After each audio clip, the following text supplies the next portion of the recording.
welcome to Cheap Joe's Art Stuff. This is Julie, and I'm here to impart some knowledge to you today via a 2-minute art tip. And today's little tip is kind of more like a history lesson, exactly, you know.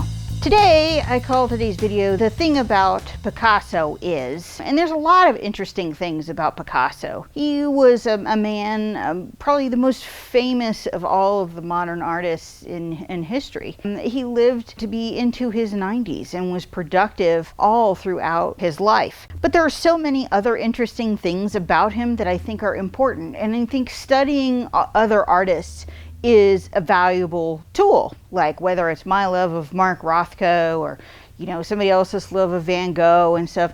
Learning about all those people and their challenges and all that kind of stuff can be important and a helpful shaping tool for you. So let's talk a little bit about Picasso. So one fact that you might not know is that his father was an artist himself and also an art instructor, a very, very successful one. So you can imagine that Picasso started out very, very young with tools available to him that other children didn't have, and also exposure to art and visual language in a way that other people didn't, which gives him a competitive advantage that others don't have. Picasso's father was really instrumental in shaping him in his young life. He started actively doing work when he was just 7 years old and actually completed his first painting when he was 9 years old. So his father was like really, really grooming him and was proud of the fact that his son was, you know, actively interested in the arts.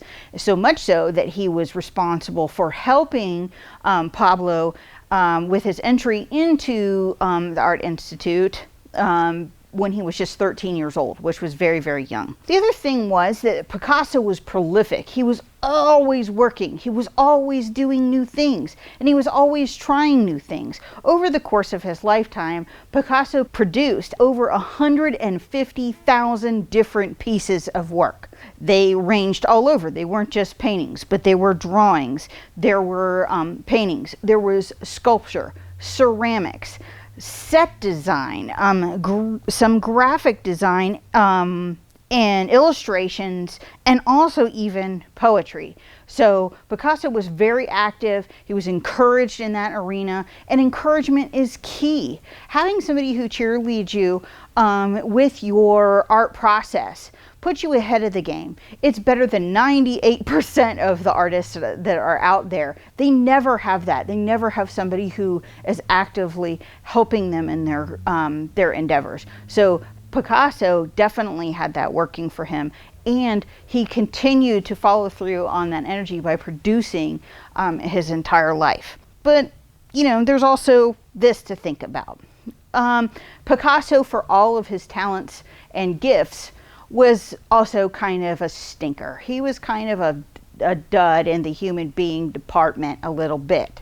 He had a reputation for being kind of like a dust devil in people's lives. And I think it's also important to remind yourself that of all your gifts and all your talents, it isn't a permission slip to be a terrible person.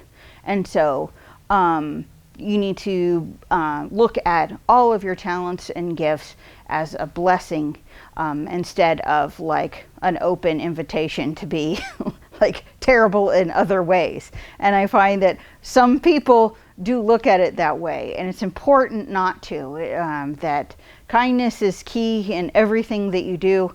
And so one important lesson to learn from Picasso is don't be like Picasso in that way.